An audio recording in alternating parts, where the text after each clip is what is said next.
हम बेशक छोटे परिवार से, मगर हम अपनी भी हैसियत रखते हैं। तुझे जूतों से पीटने वाले भीड़ में 500 आदमी भेज देंगे ना, 500 आदमी पहले लाइन पर लगा देंगे, जूतों की बौछार ऐसी हो जाएगी, कोई बचाने वाला ही नहीं होगा तुझे। और ये उस हिजड़े की औलाद उद्धव को ये दिखाना पड़ेगा। You have to free Arnav। बहुत हो गया। और साइलेंट अगर आप रहेंगे तो ये हमारा लॉ एंड ऑर्डर से ट्रस्ट उठ जाएगा। ऑलरेडी उठना शुरू हो गया है। अगर ये डेमोक्रेटिक कंट्री है, अगर यहाँ पे कोई लॉ एंड ऑर्डर है, यहाँ पे कुछ सुप्रीम कोर्ट बोल के कुछ है, जो सपोर्ट जो है हमारे लॉ एंड ऑर्डर को बचाने के लिए, अगर वो चुप है तो वी आर रियली अशेम्ड कि we born in this country. Then I will tell my child, please बेटा, live this country, don't stay, this country is not safe for you. ये लोग तुमको रेप कर देंगे, तुम्हारा मर्डर कर देंगे, तुमको जला देंगे, फूंक देंगे, तुम्हें फूंक देंगे, अच्छी तरह से फूकेंगे। मोदी सर फूंक देंगे, नरेंद्र मोदी सर चुप क्यों है? आग लगा देंगे। तुमने जनता के पब्लिक के दिलों में आग लगाई ना, तुम्हारे घरों में आग लगा देंगे, तुम्हें फूंक देंगे। जैसे हमारा दिल जल रहा है ना, कुत्तों, तुम्हारे घर को आग लगाएंगे, तुम्हें फूंक देंगे तुम्हें अच्छी तरह से। फूकने के लिए पुतले फूकने से कुछ नहीं होगा। पुतले फूकने से कुछ नहीं होगा। जब तक इनके घरों में आग नहीं लगेगी, तब तक हमारी आग नहीं बुझेगी। बच जाओ कुत्तों, तुम्हारा बेड़ा गर्क हो जाए, तुम्हारी आस औलाद मर जाए, फिर तुम्हें पता लगेगा दूसरे की औलाद पे कैसे हक छीना जाता है। कमीनों, मर जाओ तुम। किस खा के मुसलमानों की औलाद चलते। आज अर्नब गोस्वामी के लिए आतंकवादी बना दिया तुमने। ये उन्होंने क्या गलत बोल दिया मैं बताता हूँ। जो महाराष्ट्र में हो रहा है वो एक दलाली टाइप हो रहा है। जैसे तवाइफ की दलाली करी जाती है, जीबी रोड वाले दलाली करते हैं, तो ऐसे महाराष्ट्र सरकार में बैठे हैं तीनों, कांग्रेस, सोनिया, शरद पवार और उद्धव ठाकरे। ये 3 दल्ले हैं, इन ड्रग्स डीलरों के और दाऊदों के। ये 3 दल्ले हैं, दलाल बैठे हैं। जो दलाल जैसे जीबी रोड पे दलाल बैठते हैं, जब पहुंचते हैं इशारा होता है उसमें जाते हैं। ऐसे 3 दलाल हैं, सोनिया और उद्धव और ये शरद पवार। इसीलिए परमवीर तो एक चमचा है, बहुत जूता चटा है। परमवीर ऐसा इंसान है, कल को बीजेपी सरकार आएगी, बीजेपी के जूते चाटेगा। वो अधिकारी नहीं है, बहुत जूते चाटने वाला परम है, कुत्ता है, कुत्ता। वो गली का कुत्ता भी नहीं है, जो पागल कुत्ता है ना, वो उसे डंडे पर डंडा लेके जाओ उसी का आगे झुकता है। वो नहीं है, वो आतंकवादियों से मिला हुआ है। महाराष्ट्र में, बॉम्बे में इतने बम ब्लास्ट हुए थे, और अब्दुल कसाब वगैरह जितने भी आए महाराष्ट्र में, कांग्रेस की सरकार में आए, उन्होंने ये करे। क्यों करे? क्योंकि वो बच जाते थे, दामाद की तरह खिलाते थे ये कांग्रेस वाले शुरू से ही। अब जवान मरता था ये हंसते थे, क्यों? हमारा जवान शहीद हो रहा है ये हंसते थे, और आतंकवादी तो उनका रोते थे। ये निर्दोष है। भाई हमारे जवानों के हाथ बांध रखे थे वहां पे कश्मीर में।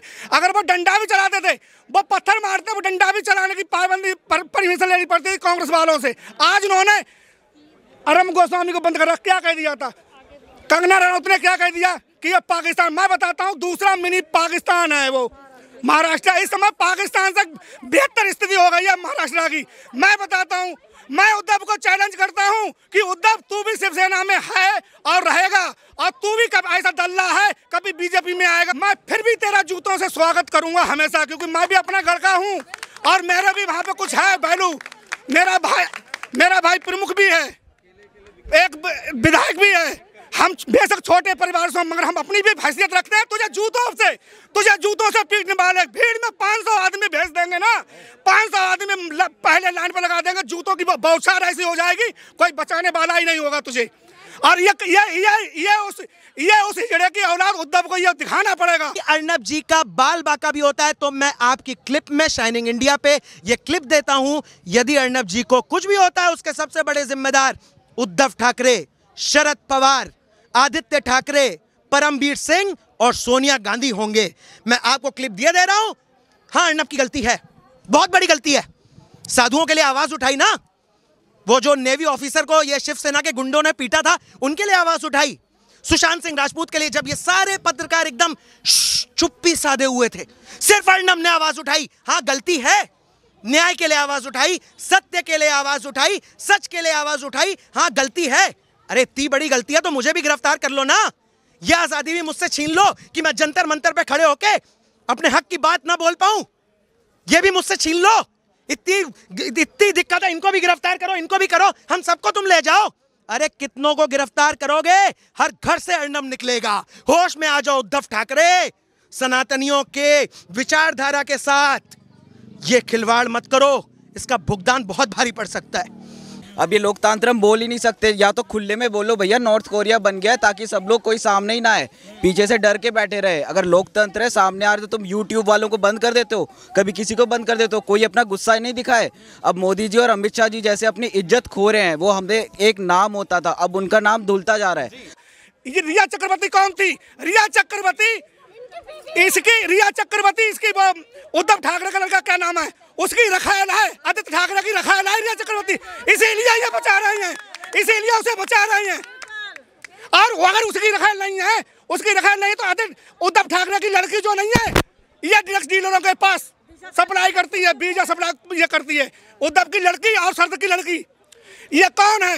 एक था अंगरक्षक पिक्चर आई थी सन्नी देओल की, और उसमें जो गद्दार बनता है अपनी लड़की को बेच देता है। वही शरद पवार ने करा है कि एक दिखावा अर्नब गोस्वामी के लिए करवाते रहो और बाकी कोई निकल के ना आए। ये लोग हमेशा ही ऐसा ही करा है।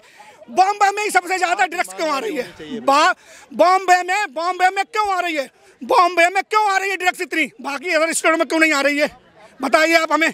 क्यों? ये दलाल बैठे हैं, ये दलाल बैठे हैं। चक्रवर्ती पे भी वही मामला है जो अर्नब गोस्वामी पे है, उनके ऊपर भी है कि सुसाइड के लिए उकसाने का आरोप रिया चक्रवर्ती पे भी है। रिया चक्रवर्ती के साथ तो कभी ये व्यवहार नहीं हुआ जो अर्नब गोस्वामी के साथ हो रहा है। तो रिया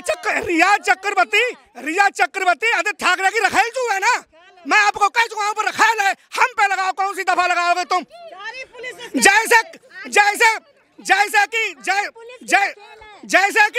जैसे कि ये जो अभी केस हुआ था फरीदाबाद में, बल्लभगढ़ में जो केस हुआ था, प्रियंका का जीजा ने गोली मारी थी निकिता तोमर के। प्रियंका के जीजा था, कौन था वो? बहनोई था, कौन था? उसका सोनिया का दामाद था, नाजायज दामाद कौन था वो? क्योंकि ये कुछ नहीं बोले उसके, क्योंकि विधायक का लड़का था, भतीजा था, कांग्रेस का था। ये दल्ले नहीं बोलते हैं और जनता देखती है इनके लिए। बॉलीवुड में कह रहे हैं आतंकवाद है, बॉलीवुड तो पूरा आतंकवाद से भरा पड़ा है। सारा नक्सल जो है वो तुम्हारा दाऊ से मिला हुआ है। जितनी ड्रग वगैरह चल रही है, क्या वहाँ की महाराष्ट्र सरकार और राज्य सरकार जो है वो अंधी है? वहाँ की पुलिस अंधी है? उनको पैसा मिल रहा है, दिन रात वो पैसे कमा रहे हैं, लाखों करोड़ों के बंगले खड़े करे हुए हैं, ऐसे करे हुए हैं। हम तो अपने एक टाइम में जूता नहीं लगता। गोस्वामी का आखिर जुल्म क्या है? पाल घर पे बात करना, लव जिहाद पे या हाथरस पे बात करना? जुल्म ये है कि सच को दिखाना उनके लिए सबसे बड़ा जुल्म है। दिशा सलियान की डेथ को दिखाना उनका बड़ा जुल्म है, और सुशांत की केस को दिखाना, सच बोलना उनका दिखाना, क्योंकि उनका पेंगुइन जो है ना वो इसमें इन्वॉल्व है। अपने बच्चों को बचाने के लिए पूरे देश के अंदर वो लड़ाई करवाना चाहते हैं, पूरे देश में आग लगाना चाहते हैं, लेकिन ये देश में आग नहीं लगेगी, ये महाराष्ट्र में आग लगाएंगे हम। अर्नब गोस्वामी ने क्या करा? एक सुशांत राजपूत के लिए एंड से लेके चले, ये आज तक वाले, जी न्यूज वाले, फलाने एनडीटीवी वाले, ये दलाल मीडिया आज कहाँ दिख रहे हैं? कहीं पर भी नहीं है। ये अपनी रोटियां सेक रहे हैं, इन्हें पता है कि हमें इधर भी दलाली करनी है, इधर भी करनी है। ये आज तक वाले हर एक जगह देखो, इन्होंने कितनी दिखाई, फरीदाबाद वाली, कितनी राजस्थान वाली भी दिखाई, और कितनी इन्होंने पंजाब वाली दिखाई। पंजाब में 8 साल की लड़की से रेप हुआ था, क्यों ये बंटी बबली नहीं गए वहाँ पे? फरीदाबाद क्यों नहीं गए? राजस्थान क्यों नहीं गए? एक अर्नब गोस्वामी को देख लिया क्योंकि वो वहाँ पे रह रहा है, उसका मकान से सब इसलिए पकड़ लिया। मैं बोल रहा हूँ, पकड़ा हूँ इनके माए, अगर ये सिंगल डीएनए की औलाद है तीनों पार्टियां, तो हम पे लगा के केस दिखा। मैं चैलेंज करता हूँ इस बात का, मैं बता रहा हूँ उनके लिए, क्योंकि कपिल सिब्बल के अकाउंट में पैसे आ जाते हैं 20-70 करोड़ रुपए। वो बताते हैं मेरी फीस थी 3 साल की फीस रुकी, अब मिल रही है हमें। ये बहुत दलाल हैं। इनके वकील जो जितने भी हैं वो बने हुए हैं, उनसे दलाली आती है, इनके यहाँ पहुँचती है। जितनी भी ड्रग्स की सप्लाई होती है विदेशों से आके महाराष्ट्र में होती है, और इनके जितने भी हैं, कितनी ड्रग्स निकली। अरे अर्नब गोस्वामी ने क्या बोला था? एक सच्चाई के लिए तो सामने लेके आए, दलाली करी नहीं, दलाली उन्होंने नहीं करी। उन्हें अपना जनता पे विश्वास रखना है, जनता पे रखा, और उसके साथ जनता खड़ी है। 130 करोड़ जनता खड़ी है उनके साथ। ये महाराष्ट्र में कब तक जिएंगे? महाराष्ट्र में जियो तुम, और जहां बाहर निकले भीगे जैसे चूहा बिल में से निकलता ना भीगा हुआ, तो बाहर आकर दम नहीं रहती है। ऐसे इन तीनों का हाल होगा, शरद पवार, सोनिया, सेना का। दुनिया जानती है शरद पवार बहुत बड़ा माफिया है। उद्धव ठाकरे का उसको साथ मिल गया, परमवीर जैसा कुचक्री इंसान जिसको सबको पता है कि उसने साध्वी प्रज्ञा और कर्नल पुरोहित के साथ उसने क्या कृत्य किया था। ऐसे ये जो चार जो चौकड़ी मिली हुई है, इसको ये जो है अर्नब गोस्वामी जो है इनको बर्दाश्त नहीं हुआ।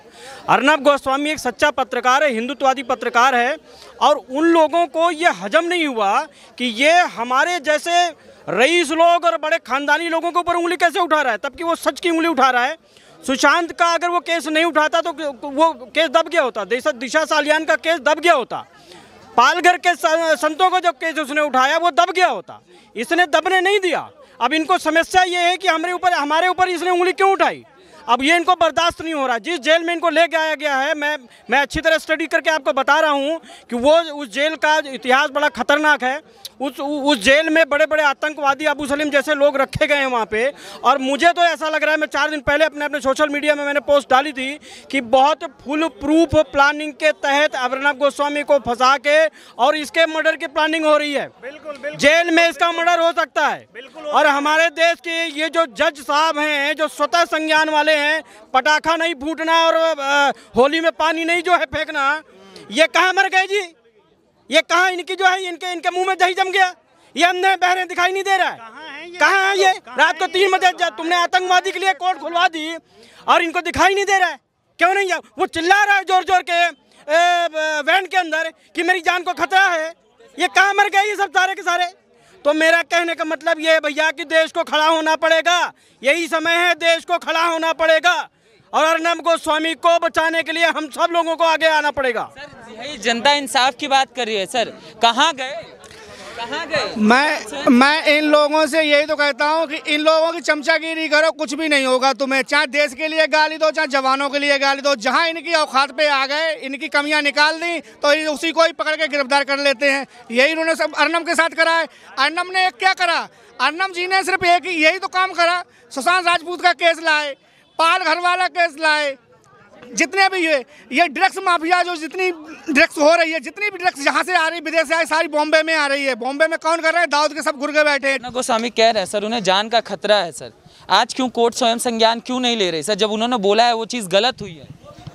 कोर्ट सरकार के दबाव में है। कोर्ट भी, हम कोर्ट के खिलाफ नहीं है, न्यायपालिका के खिलाफ नहीं है, लेकिन सरकार, सोनिया सेना, वैटिकन गैंग, गल्फ गैंग, सारे गैंग लगे हुए, सलमान गैंग, कितने सारे गैंग लग करके वो ये अर्नब की आवाज़ को दबाने का। अर्नब की आवाज़ देश की आवाज़ है, भारत की आवाज़ है और भारतीय संस्कृति की आवाज़ है, पत्रकारों की आवाज़ है। इस आवाज़ को दबाने के लिए ये प्रयास किया जा रहा है। हम अर्नब गोस्वामी की गिरफ्तारी का विरोध करते हैं और जल्द से जल्द उसे रिहा किया जाए, दिल्ली ट्रांसफ़र किया जाए।